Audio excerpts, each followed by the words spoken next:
Sud Radio, tous au jardin. Lui aussi, il est très original et très particulier. C'est notre jardinier du jour. Bonjour Rodolphe. Ronald, pardonnez-moi. Pas de souci, bonjour. La journée a été longue, vous l'imaginez bien. Jardinier policier des temps jadis. Vous nous parlez de quoi ce matin ? Eh bien, je vais vous parler en fait d'éco-jardinage. Ce qui est le thème d'une fête, une des premières fêtes, la fête du printemps du château de Blandy-les-Tours, qui aura lieu le 6 et 7 avril prochain, où de nombreux exposants, mais surtout des ateliers participatifs, qui seront permanents les 2 jours, permettront aux gens de s'initier à cette thématique. Mais bon, pour tout ce qui est information détaillée, j'invite plutôt les auditeurs à se rendre sur le site www.journéedesplantesblandy. Ouais.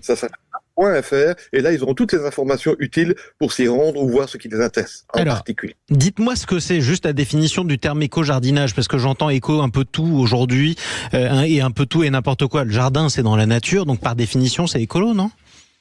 Oui, mais éco, c'est aussi la base grecque oikos qui signale l'habitat ou la maison. Donc le jardin et la maison, c'est un petit peu un parallèle qu'on fait dans ce cas-là. Donc ici, quelle que soit la taille du jardin, on va pouvoir appliquer des principes pour avoir une meilleure gestion, et à ce que ce dernier soit mieux géré de manière plus écologique justement, mais surtout très responsable. Et extrêmement responsable, c'est-à-dire ? C'est-à-dire que là, on va utiliser des processus qui vont être moins invasifs, qu'on va permettre à cette nature qui nous a offert quelque chose et aux animaux dont on a un peu spolié l'espace, de retrouver leur place dans notre environnement et d'être parfois même de très bons auxiliaires de jardin pour nous. Exactement, on peut en parler d'ailleurs, c'est le moment d'en parler avec vous, Ronald, dans la mesure où c'est le printemps, la nature reprend vie, les jardins sont absolument magnifiques. Quels sont les animaux qu'on va revenir ? On entend déjà les oiseaux ?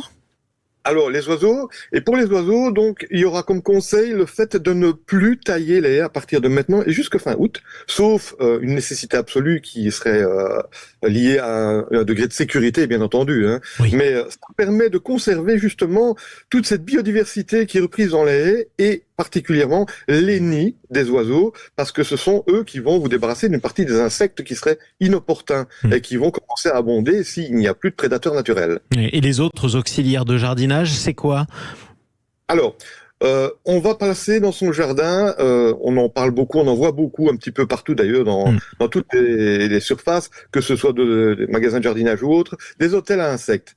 Mais on en revient quant à la complexité de ces hôtels à insectes qu'on voit parfois, les plus grands modèles contenant tous les types de substrats qui sont nécessaires à leur développement, mais alors vous allez amener dans un même espace certains insectes qui seront malheureusement les prédateurs d'autres présents dans le même habitat, et vous allez être contre-productif.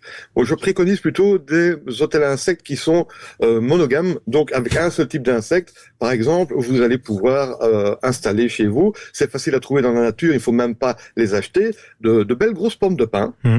Ces grosses pommes de pin, soit vous les pondez une par une, soit vous en faites des grappes dans lesquelles vont s'installer les coccinelles. Coccinelles, comme tout le monde le sait, qui sont de farouches prédateurs des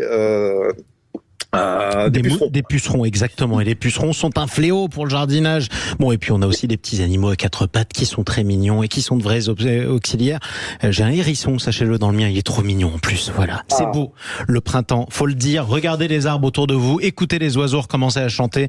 C'est la meilleure période. L'événement que vous nous conseillez, on rappelle où est-ce qu'on peut y aller et comment on fait pour y aller, Ronald ?